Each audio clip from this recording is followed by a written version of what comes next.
Bueno, vamos a empezar. Háblame sobre la UP3. Bueno, en la OP3 tenemos al ex de Fito, que podemos observar, basado en lo que menciona la OP, que los niños se encuentran trabajando en el semáforo.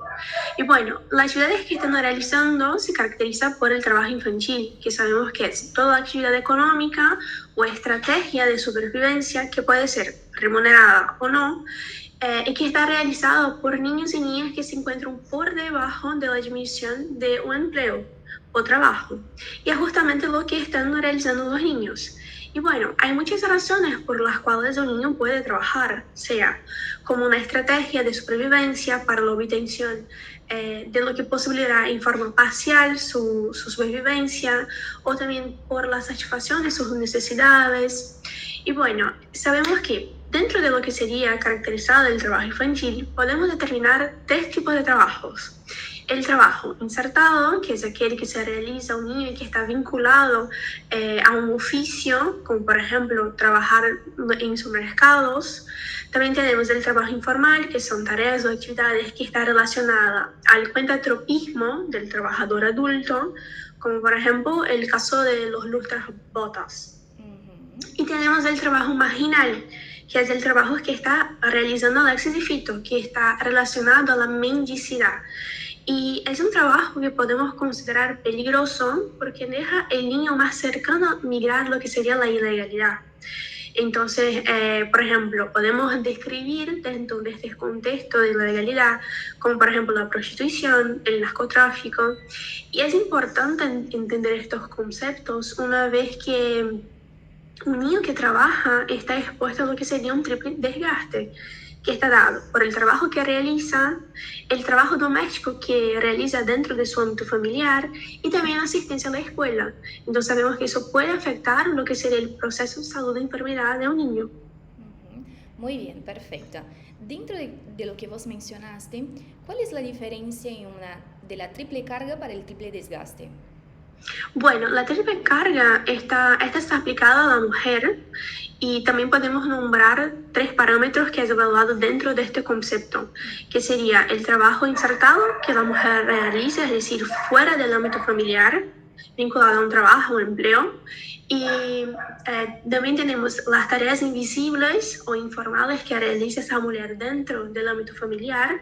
Y el tercero, perdón, la tercera carga está dada por lo que sería la reproducción, es decir, todo lo que influye en la educación de los hijos. Muy bien, perfecto. ¿Y todo trabajo infantil es considerado un trabajo peligroso? No, bueno, lo podemos definir como un trabajo peligroso, aquel que por su naturaleza puede dañar a la salud, la seguridad, la moralidad de los niños, y son trabajos que están relacionados en realidad con lo que sería el riesgo de muerte.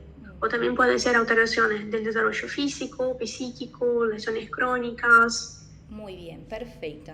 ¿Y cuáles son las condiciones para que el niño pueda trabajar según la ley de la protección del trabajo infantil, perdón, protección del trabajo adolescente y prohibición del trabajo infantil?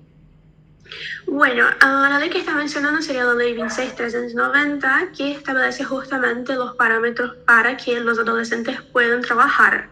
Además, en esta ley realmente figura que el trabajo infantil está prohibido, y también nombra que la edad mínima para la admisión de un empleo es alrededor de los 16 años y que cuenta con algunos requisitos, como por ejemplo, hay que tener la autorización de sus padres, tutores, responsables legales. El adolescente tiene que trabajar en condiciones de salubridad, no puede trabajar más de 6 horas diarias y exceder a las 36 horas semanales. Debe seguir a la asistencia a la escuela, no puede trabajar, no puede realizar el trabajo nocturno. Y bueno, también debe tener lo que sería la autorización que es otorgada por la autoridad administrativa de la jurisdicción, es decir, hay un órgano que es competente para emitir una autorización laboral para que este adolescente pueda trabajar. Muy bien, perfecto. Y sabemos que el trabajo infantil influye en el ciclo vital del niño, ¿sí? Que culmina desde la reproducción social al lúdico. El lúdico, como ya vimos, es el momento donde los niños utilizan para el juego, ¿sí? Háblame sobre el juego. ¿Qué es el juego y cuáles son los tipos de juegos según Piaget? Bueno, sabemos que el juego es una actividad que está unida psicológicamente al niño. A través del juego, el niño puede justamente se desarrollar como el sujeto y bueno, sabemos que ocupa todo el ciclo vital porque en la realidad los adultos también juegan, pero el juego para el adulto es como una distracción, es como una manera que el adulto tiene de disfrutar su momento libre, por ejemplo. Mientras que para el niño no, el niño, el juego sería lo que es la esencia de la vida. El niño se desarrolla como sujeto. Entonces, según Piaget, él lo describe en tres parámetros, donde primero tenemos lo que sería el juego sensorio-motor, que se da desde el nacimiento hasta los 2 años, y está caracterizado por ser la etapa donde el niño obtiene las adquisiciones motoras y por lo tanto empieza a experimentar sus sentidos como el tacto, la vista, el oído. Está caracterizado por una etapa del juego que es preverbal y también solitario. Después lo describe como el juego simbólico representativo que se da desde los 2 hasta los 6 años. Es una etapa donde está caracterizada por el uso del simbolismo, es decir, el niño representa lo que no está presente a través de dibujos, letras, objetos, e empieza a utilizar la imaginación. Entonces, la ficción empieza en esta edad, en este parámetro, como siendo el simbolismo utilizado como estructuras del jugar. Es decir, el niño, por ejemplo, imagina que es un héroe. Entonces, las niñas imaginan que son bailarinas. Bueno, y la tercera etapa sería justamente el juego arreglado, que se da desde los 5 hacia adelante.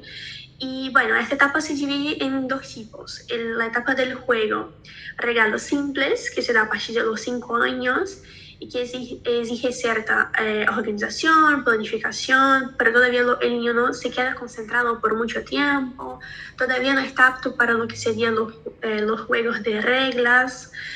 Ya la etapa del juego reglado, que es la etapa propiamente dicha, esa se desarrolla a partir de los 6 años de edad y es la etapa donde los niños ya son capaces de respetar lo que son las reglas, consignas que son adecuadas para su edad.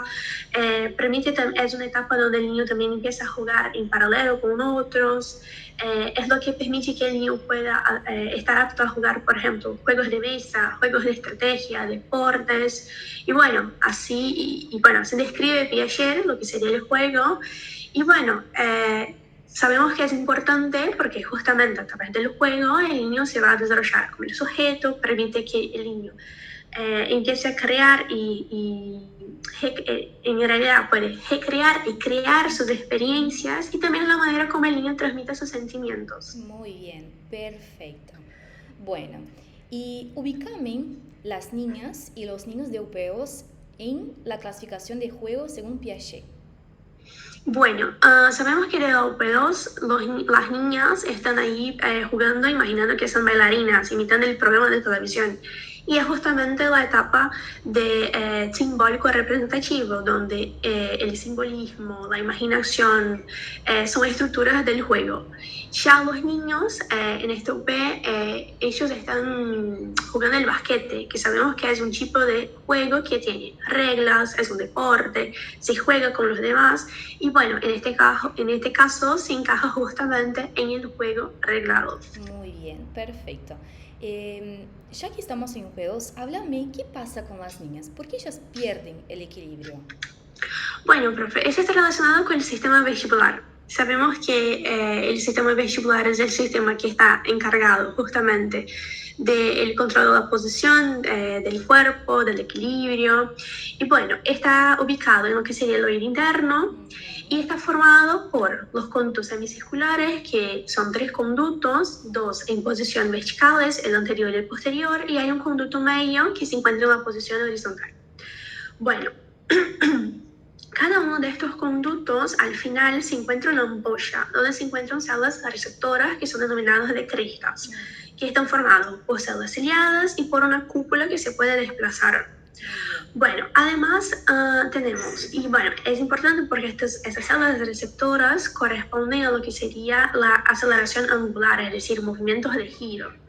Bueno, también tenemos el utrículo y el sáculo, que son estructuras membranosas, que se encuentra ubicado, que en realidad se comunican entre sí a través de un conducto, que es el conducto utrículo-sacular, y corresponde a lo que sería la aceleración lineal, es decir, movimientos de arriba hacia abajo, de adelante hacia atrás. El utrículo corresponde a lo que sería la aceleración horizontal y el sáculo lo que sería la aceleración vertical. Muy bien. Bueno, además sabemos que en las cavidades que se encuentran en los laberintos membranosos, por ahí transcurre un líquido que es la endolinfa. Y es un líquido que es rico en potasio y pobre en sodio. Bueno, ¿qué pasa entonces? Sabemos que esa endolinfa, dentro de lo que sería el sistema vestibular, se puede desplazar, porque sigue una ley que es la ley de la inercia. Bueno, esa ley explica que fue planteada por Newton y explica que el cuerpo permanece en estado de reposo hasta que una fuerza externa realice no sé cómo explicarlo. A ver, déjame encontrar las palabras.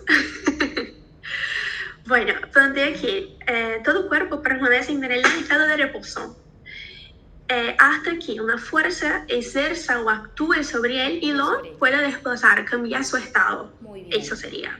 Entonces, yo había dicho que las columnas circulares tienen células receptoras que son las crestas y que están formadas por un tipo de epitelio que es el epitelio ciliado. Bueno, hay dos tipos de cilios que podemos nombrar. Los esterocilios, que son cilios cortos, y hay el cinetocilio, que es un cilio largo. Cuando los esterocilios, que son chiquitos, se mueven en sentido del cinetocilio, la célula se estimula. Mientras que cuando el cinetocilio se mueve en sentido de los esterocilios, la célula se inhibe. Bueno, una vez que entendemos estos conceptos, ¿qué pasa con las chicas? Bueno, imaginemos que ellas están imitando las bailarinas y que empieza un giro hacia la derecha. Cuando ellas mueven la cabeza hacia la derecha, la endolinfa, por ley de la inercia, se mueve en el sentido opuesto, es decir, en el izquierdo. Y la endolinfa desplaza esas células ciliadas y hace con que el lado derecho, los esterocilios, se muevan en sentido del cinetocilio, lo que estimula los conductos semicirculares derechos. Mientras que en el lado izquierdo, como el cinetocilio se mueve en el sentido de los enterocilios, los conductos semicirculares izquierdos se inhiben. Bueno, imaginemos que ellos siguen girando. Bueno, cuando alcanza ¿cómo puedo decir? Una velocidad constante, eso hace con que la cúpula regrese a su estado de reposo. Pero la endolinfa sigue girando por inercia. Cuando las chicas se detienen bruscamente, esa desaceleración hace con que la endolinfa en realidad se mueva en sentido opuesto al inicial, haciendo con que los conductos semicirculares izquierdos ahora se estimulen y los conductos semicirculares derechos se inhiben. Y esa información, al no ser congruente con la información visual y también perceptiva en las articulaciones, músculos, hace con que las chicas sientan justamente ese vértigo, que es la sensación de rotación en ausencia de rotación. Y por eso que piensan que se van a caer. Muy bien, perfecto. El término vértigo y el mareo es un poquito cuestionable por algunos profes. Unos tienen algunas definiciones acerca del vértigo, mareo, pero está bien comprender lo que sería el vértigo y el mareo. Sí, está perfecta la explicación. Bueno, y háblame un poquito de la vía vestibular. O sea, la endolinfa empieza a girar y ocurre una despolarización de las células ciliadas, ¿sí? ¿Qué pasa a partir de ahí? ¿Para dónde va la vía? Bueno, sabemos que esos receptores se encuentran ubicados en el ganglio de Scarpa. Muy bien. Y bueno, desde ahí, primero tenemos la primera neurona en el ganglio de Scarpa. Después, la segunda neurona va hacia el tronco encefálico donde tenemos 4 tipos de núcleos vestibulares, un superior, un inferior, un medio y un lateral. Y bueno, desde lo que sería el tronco encefálico, la tercera neurona puede se proyectar hasta distintas zonas, como por ejemplo hacia el tálamo, hacia la médula espinal y también hacia los núcleos hacia los núcleos oculomotores, que permiten que, por ejemplo, el ojo actúe a través del vestíbulo, el reflejo vestíbulo ocular, lo que permite que, por ejemplo, durante el giro, las niñas, al girar hacia la derecha, se puede hacer movimiento del ojo hacia el lado opuesto, que incluso también es un tipo de reflejo que utilizan las bailarinas para mantener la mirada fija en un punto y no caerse. Muy bien. Esta vía sigue el trayecto de otro nervio que hace parte de los pares craneales. ¿Cuál es? A ver, déjame pensar. Sí, no pasa nada. Otro nervio. O sea, estamos hablando del oído. El coclear. Muy bien. Muy bien. El vestíbulo coclear. Así es. O sea, sería la vía en el caso, ¿sí? El nervio auditivo. Bueno, perfecto. Vamos a volver a la UP3, que ya estábamos hablando, ¿sí? O sea, Alexis y Fito vuelven a la casa y uno de ellos siente que el corazón le golpea el pecho. ¿Qué está pasando con este niño? ¿Por qué? ¿Por qué ocurre esto? Bueno, si no me equivoco, la UP nombra que Alexis estaba corriendo. Y sabemos que la actividad que él está realizando en realidad es una actividad física. Y al ser una actividad física, sabemos que esta va a ser detectada por nuestro organismo como una situación estresora. Y por lo tanto, lo que hace el sistema límbico es percibir esta situación y activa el simpático. El simpático, al ser activado, sabemos que va a poner en marcha mecanismos para aumentar el gasto cardíaco. Entonces, el simpático va a liberar neurotransmisores, como por ejemplo la noradrenalina y la adrenalina. Sabemos que la noradrenalina va a actuar a nivel de los receptores beta 1, aumentando la frecuencia cardíaca y como consecuencia esto lleva a un aumento del gasto cardíaco. Y sabemos que el gasto cardíaco también posee como determinantes la frecuencia cardíaca, que sabemos que va a ser el número de contracciones rítmicas expresadas en latidos por minuto que realiza el corazón. Y su rango de normalidad está entre los 60 a 100 por minuto. Bueno, entonces al aumentar la frecuencia cardíaca, eso aumenta el gasto cardíaco. Ya el volumen sistólico, que es el segundo determinante, sabemos que es la cantidad de sangre que expulsa el corazón en cada latido. Y que eso también posee 3 determinantes. El enotropismo, que sabemos que es una propiedad de las células cardíacas que está relacionado con la capacidad de desarrollar fuerza. La precarga, que es el grado de estiramiento de las fibras antes de la contracción, es decir, al final de la diástole, y que está mediada por el volumen llenado final diastólico, por el retorno venoso, la sístole auricular también. Y tenemos la poscarga, que es la resistencia contra la cual la sangre tiene que vencer para ser expulsa hacia la aorta. Bueno, entonces esta descarga simpática generalizada que ocurre mediante esa actividad física que realiza Alexis, hace con que la noradrenalina sabemos que es un potente vasoconstrictor.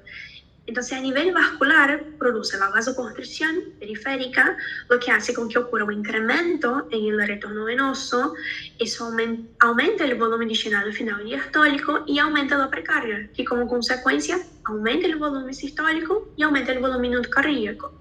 Entonces, al yo tener un aumento de la frecuencia cardíaca, además un aumento del enotropismo, es decir, la capacidad de desarrollar fuerza, un aumento de la precarga, eso modifica los 2 determinantes del gasto cardíaco y como consecuencia aumenta el gasto cardíaco de Alexis. Y es por eso que él siente que el corazón le golpea el pecho. Muy bien, perfecto. Todos esos son determinantes de la presión arterial, ¿sí? Entonces, como consecuencia de un ejercicio tenemos el aumento de la presión arterial y el fato del corazón golpear el pecho daríase por un aumento de la frecuencia cardíaca, ¿sí? Entonces, se libera adrenalina, noradrenalina en los receptores beta 1 del corazón y parte de ahí, ¿qué pasa? A nivel del nodo sinusal. Ah, ok, a nivel del nodo sinusal, perdón, me perdí un poquito. Bueno, perfecto.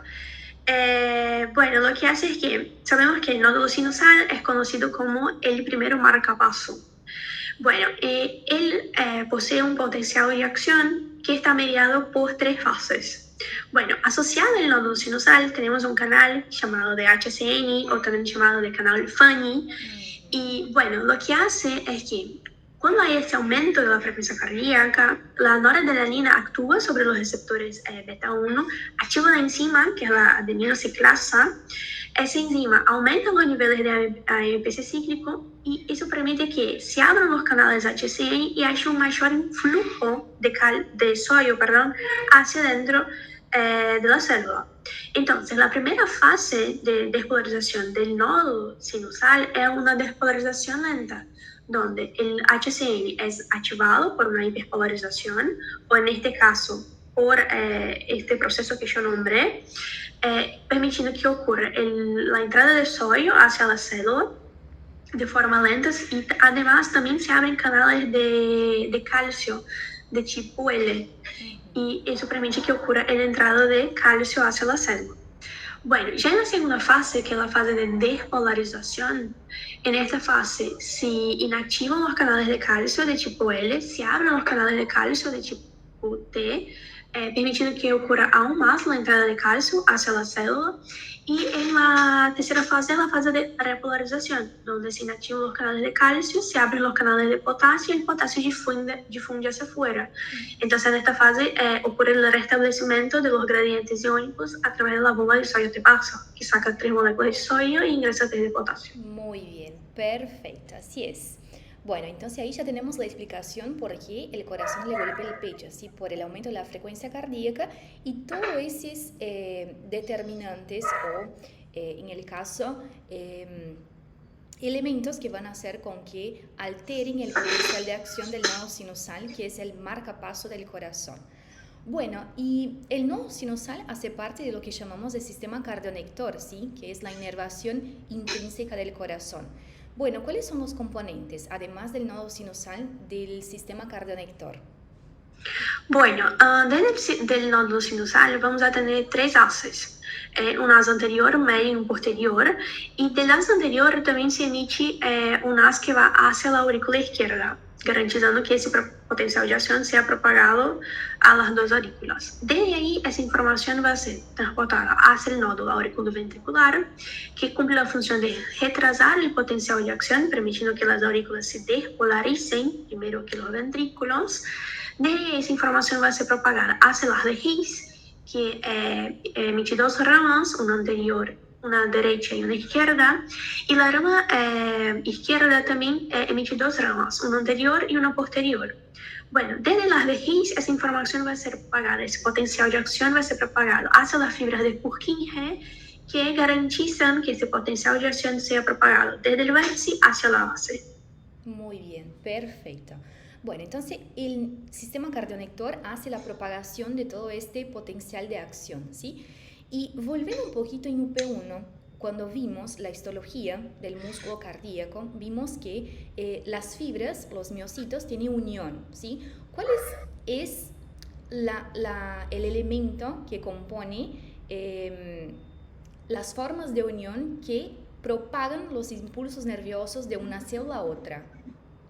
Bueno, sabemos que hay tres tipos de unión célula-célula, pero la que permite que ocurra este paso es la unión de tipo gap junction o unión comunicante, que es un tipo de unión que permite el paso de iones y también el acoplamiento eléctrico. Entonces, gracias a este tipo de unión es que se puede propagar este potencial de acción. Sí, es perfecto. ¿Y cuáles son los otros?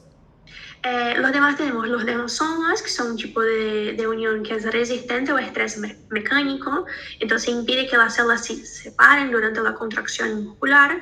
Y tenemos las uniones adherentes o fases adherentes, que son un tipo de unión que permite que ocurra el anclaje de los filamentos de actina. Muy bien, perfecto, así es.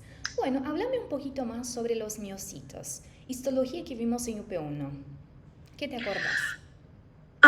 Bueno, acerca de la histología del músculo estriado cardíaco, bueno, me acuerdo que está formado por células que son pequeñas, cilíndricas, que poseen un núcleo único y central. Además, sus células estão expuestas a través de discos intercalares que sirven como un punto de anclaje para los filamentos de actina, miocina, y es justamente a través de estos discos intercalares que encontramos esas uniones célula a célula que yo nombré. Además, el músculo estriado cardíaco carece de un retículo sarcoplasmático bien definido, pero está formado por un sarcómero, así como el músculo estriado esquelético. A la diferencia que en el músculo estriado cardíaco no tenemos tríadas, sino que díadas, constituidas por un túbulo T y una cisterna terminal, y estas se encuentran a nivel de las líneas C del sarcómero. Bueno, y tenemos tres tipos de células que denominamos de cardiomiocitos o miocitos cardíacos. Tenemos el miocito de tipo contráctil, que es aquel especializado en la contracción muscular. Tenemos el miocito de tipo secretor, que se encuentra en las aurículas y es responsable por la secreción del péptido natriurético encefálico y también el péptido natriurético atrial. Y tenemos el miocito que es especializado en la conducción del impulso nervioso, que es justamente este que se encuentra en el sistema cardionector. Perfecto, muy bien. Bueno, y cuando hablamos sobre el músculo estriado esquelético, sí, tenemos las fibras musculares. ¿Cuál es la unidad morfofuncional de la fibra muscular estriada esquelética? Justamente las miofibrilias que tienen como esta funcionalidad el sarcómero, que es lo que permite que ocurran esas contracciones musculares. Muy bien, perfecto. ¿Y te acordás qué es el sarcómero? O sea, ¿cómo podemos definir el sarcómero y cómo está estructurado? Bueno, el sarcómero lo podemos definir como la estructura funcional de la miofibrilia. Está formado por bandas A oscuras que están formadas por miocina, que son las células, que son las fibras gruesas que impiden el paso de la luz, por eso llamamos que la banda A es oscura. En el centro de la banda A esta está limitada por la banda H, que sirve como un punto de anclaje para los filamentos gruesos de miocina, y la banda H está delimitada por la línea M, que también sirve como un punto de anclaje para los filamentos gruesos. Bueno, las bandas I son bandas que son claras, que están constituidas por filamentos delgados de actina y que justamente permiten el paso de la luz, por eso denominamos de bandas claras. Y estas están delimitadas por las líneas C, que sirven como un punto de anclaje para los filamentos de actina y delimitan lo que serían las extremidades del sarcómero. Muy bien, perfecto. Algo muy importante que vos mencionaste es que las bandas oscuras no permiten el paso de la luz y ahí también se puede llamar de anisotropas, o sea, son anisotropas a la luz polarizada y en el caso de las bandas claras son isotropas a la luz polarizada porque permite el paso de la luz. Entonces a veces el profe también te puede preguntar por qué si se llama bandas claras, oscuras, está muy bien la colocación. Bien, perfecto. Y bueno, vamos a seguir un poco con fisiología del sistema cardiovascular, ¿sí? Háblame sobre el ciclo cardíaco. ¿Qué es el ciclo cardíaco? ¿Cuáles son las fases? Bueno, el ciclo cardíaco sabemos que es la repetición secuencial de tres fenómenos básicos, que es la contracción, la relajación y el llenado, es decir, es todo el proceso que comienza desde un latido hasta el siguiente latido y que está formado por cuatro fases. La primera fase es el llenado ventricular, después tenemos la contracción isovolumétrica, la eyección ventricular y la relajación isovolumétrica. Bueno, el llenado ventricular comienza cuando hay la abertura de la válvula mitral, lo que permite que el paso de la sangre desde la aurícula hacia el ventrículo. Ese llenado puede ser a través de dos formas. Puede ser un llenado pasivo, que es mediado por la diferencia de presión entre la aurícula y el ventrículo, y puede ser un llenado activo a través de la contracción auricular, lo que incrementa cerca del 30% del llenado. Bueno, a medida que la sangre fluye desde la aurícula hacia el ventrículo, como el ventrículo necesita acomodar este volumen de sangre, la presión en su interior aumenta. la presión del ventrículo supera a la presión auricular, es el momento donde ocurre el cierre de la válvula mitral y el comienzo de la siguiente fase, que es la contracción isovolumétrica. En esta fase, el ventrículo, las paredes del ventrículo empiezan a contraerse. Y como las válvulas se encuentran cerradas, entonces no hay cambios en el volumen. Por eso se llama isovolumétrica. Pero como el ventrículo sigue contrayéndose, la presión en el interior sigue aumentando, hasta un punto donde esta presión supera a la presión aórtica, momento en que ocurre la abertura de la válvula aórtica y eso determina el final de esta fase y el comienzo de la eyección ventricular. Bueno, en esta fase, como el ventrículo sigue contrayendo, la sangre fluye desde el ventrículo hacia la aorta. Y eso hace con que la presión del ventrículo alcance cerca de los 120 milímetros de mercurio. Bueno, en este momento la sangre sigue fluyendo porque la presión es alta, pero a medida que el volumen de sangre sigue pasando hacia la aorta, la presión del ventrículo empieza a disminuir porque ya hay poco volumen de sangre. Momento mientras que la aorta, en comparación, como tiene que acomodar este volumen de sangre y tiene paredes elásticas, entonces acomoda ese volumen de sangre y la presión en su interior aumenta hasta que la aorta también alcanza los 120 milímetros de mercurio. Pero en este momento el ventrículo ya presenta poca sangre, entonces la presión del ventrículo empieza a disminuir. Bueno, alrededor de los 80 milímetros de mercurio es el momento donde ocurre el cierre de la válvula aórtica y el comienzo de la siguiente fase, que es la relajación isovolumétrica, que en esta fase el ventrículo empieza a relajarse y como las válvulas se encuentran cerradas, entonces no hay cambios en el volumen. Bueno, como el ventrículo empieza a relajarse, esta fase termina cuando la presión auricular supera la presión ventricular. Es el momento donde la válvula mitral se abre y empieza el ciclo todo otra vez. Perfecto, muy, muy bien.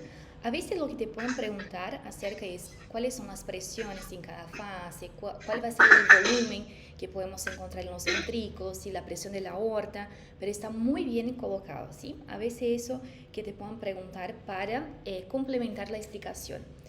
Bien, háblame sobre cuáles son las tres principales fuentes de energía del ejercicio. O sea, ¿cuál es la primera fuente de energía, la segunda y la tercera? Bueno, la primera fuente sería el ATP y la fosfatocreatina. Después tenemos el metabolismo anaeróbico y el metabolismo aeróbico. Muy bien, perfecto. Bueno, y sabemos que el ejercicio, o sea, también puede se comportar como un agente estresor, ¿sí?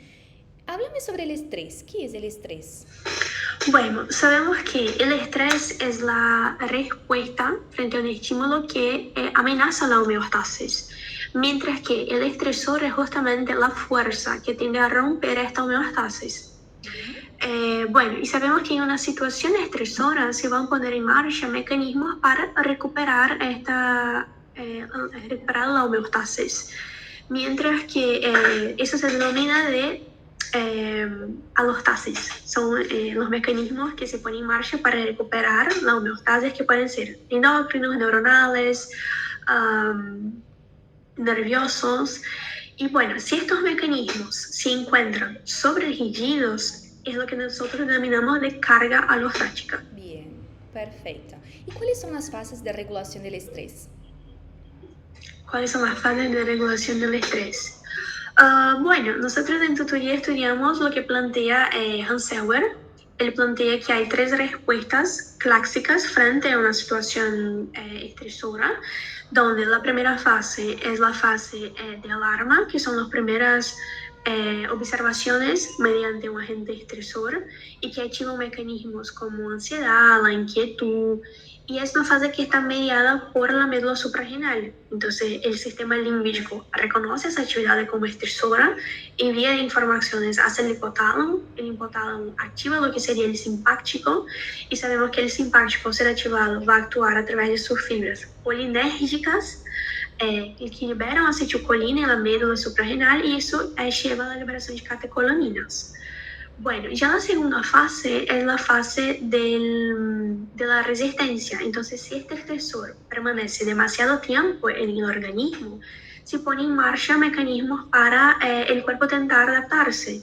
Pero esa adaptación genera costos, entonces puede llevar a una disminución de la sensibilidad de algunos órganos. Y es una fase que también llega por la médula suprarrenal, pero también por el eje hipotalámico que libera el cortisol, donde el sistema límbico recibe esa información, la envía hacia el hipotálamo la procesa, libera el factor liberador de corticotrofina, que actúa sobre la adenohipófisis, estimulando la liberación de adenocorticotrofina. Esa va a actuar a nivel de la glándula suprarrenal, en la zona fasciculada, estimulando la liberación del cortisol. Bueno, y la tercera fase sería la fase de agotamiento, es decir, cuando este estresor permanece demasiado tiempo, el cuerpo ya no logra más adaptarse, es decir, estos mecanismos alostáticos se encuentran sobreexigidos. Y eso puede llevar justamente a trastornos fisiológicos que pueden llevar al desarrollo de enfermedades como la hipertensión, problemas cardiovasculares, porque en esta fase tenemos una secreción aún más de cortisol, entonces se mantiene ese eje de liberación del cortisol. Muy bien, perfecto. Algo que mencionamos, o sea, ya hablamos sobre la fase de resistencia, es que no tenemos una neurona postganglionar, ¿sí? En el caso del sistema nervioso simpático. Bueno, ¿y por qué? ¿Qué te parece?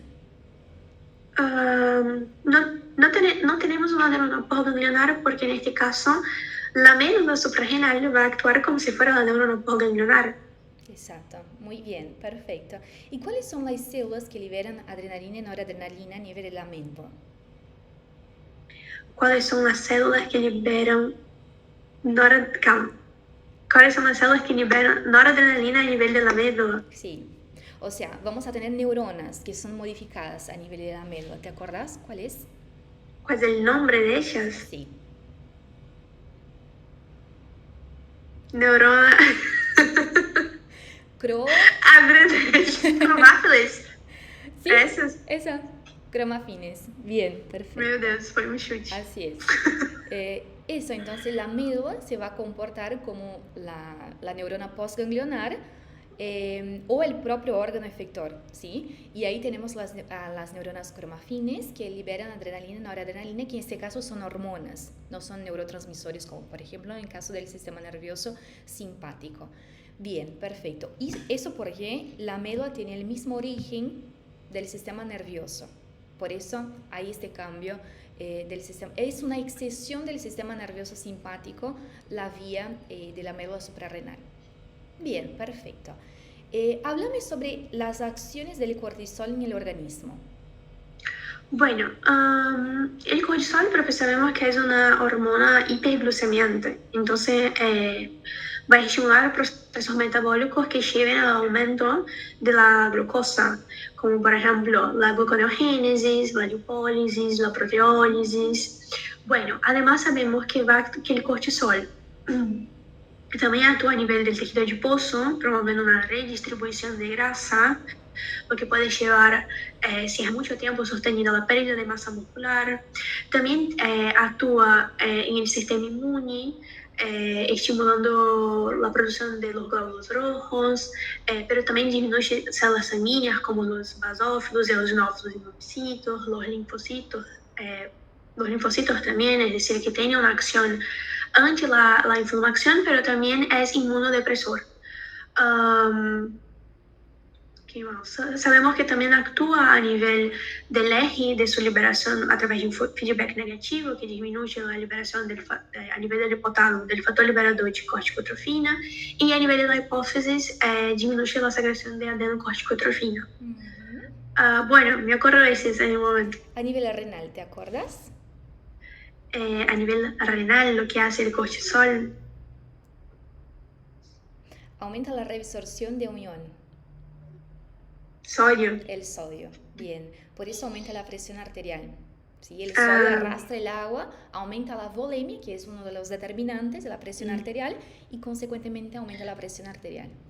Bien, perfecto. Entonces, una persona que se encuentra estresada puede tener varios signos y síntomas, como el aumento de la presión arterial. O sea, ¿qué más te acordás que puede presentar una persona estresada? Por ejemplo, Daniel viene a la consulta. ¿Cómo podemos evaluar si está estresado? Bueno, profe, en este caso podemos pedir un examen de laboratorio, lo que nos permite evaluar cuáles son las hormonas que se encuentran en alta en su organismo, porque sabemos que esas hormonas que son liberadas en situaciones de estrés, son zonas estresoras, como el cortisol, sabemos que tiene un rango de normalidad que va a ser entre los zeros, no me acuerdo. 23 gramos por decilitro, creo. Sí. Bueno, de la adrenalina y de la noradrenalina me acuerdo, que sería de la adrenalina alrededor de los 0 a 600 picogramos por decilitro y la noradrenalina entre los 0 a 400 más o menos picogramos por decilitro. Muy bien. Creo que me equivoqué acá. Después hay que ver, Sí. no estoy segura. No pasa nada. Pero bueno. Ven, no te van a preguntar esa mesa. Bien. Bueno, y también, por ejemplo, la obesidad abdominal, sí, por la redistribución de grasa desde la región periférica hacia la región central, sí.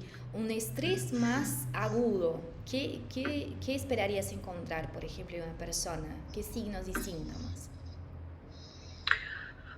Bueno, sabemos que el estrés agudo es justamente aquel estrés que está sostenido en el tiempo, es decir, puede durar días, semanas, meses, y sabemos que en este caso el eje hipotalámico del cortisol va a estar elevado, lo que puede llevar a problemas, al desarrollo de problemas cardiovasculares, la presión arterial también estaría aumentada, la glucemia también estaría aumentada. Sí, eso sería el estrés crónico, ¿sí?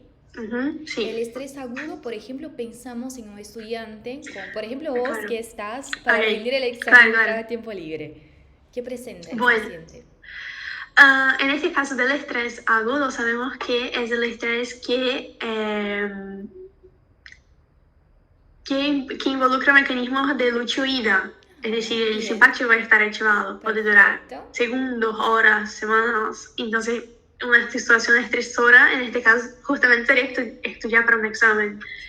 Bueno, creo que estaría también con la noradrenalina, adrenalina aumentada por activación del simpático. Bien, entonces vamos a tener un aumento de la presión arterial, aumento de la frecuencia respiratoria, frecuencia cardíaca, sudoración, ¿sí?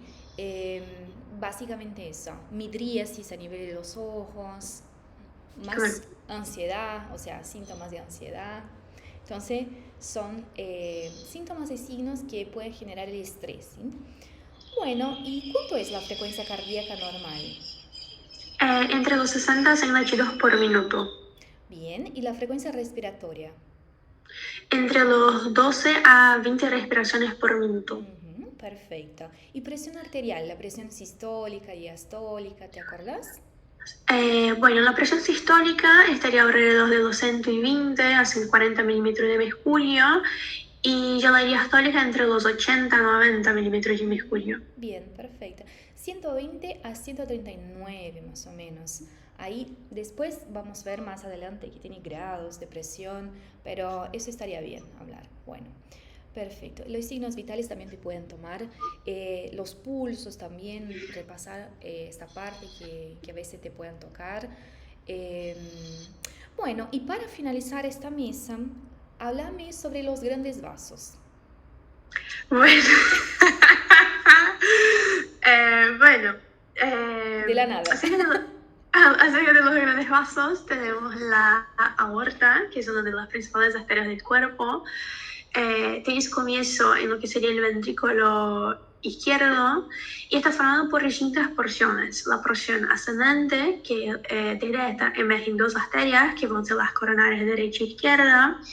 Después tenemos la porción horizontal, formada por el callado de la aorta, donde desde ahí se emerge lo que sería el tronquio brachiocefálico, constituido por la arteria subclavia derecha. y la carótida primitiva derecha. También del callado tenemos la arteria subclaviana izquierda y la carótida primitiva izquierda. Y bueno, desde ahí a nivel de la cuarta vértebra torácica empieza lo que sería la porción de la aorta torácica descendente, donde esta se divide en distintas ramas que se van a dividir en arterias parietales, que serían las arterias diafragmáticas superiores, las intercostales posteriores y también las subcortales. Bueno, ya la porción mediastínica, perdón, ya la porción de la que se divide en arterias viscerales, esta está constituida por las arterias esofágicas, mediastínicas, bronquiales y también mediastínicas, esofágicas y pericárdicas. Bueno, desde ahí la aorta va a transcurrir lo que sería el orificio aórtico del diafragma a nivel de la 12ª vértebra torácica y desde ahí esta pasa a llamarse de aorta abdominal, donde también van a emitir ramas como la mesentérica superior, el tronco celíaco formado por la gástrica izquierda, la esplénica y la hepática común.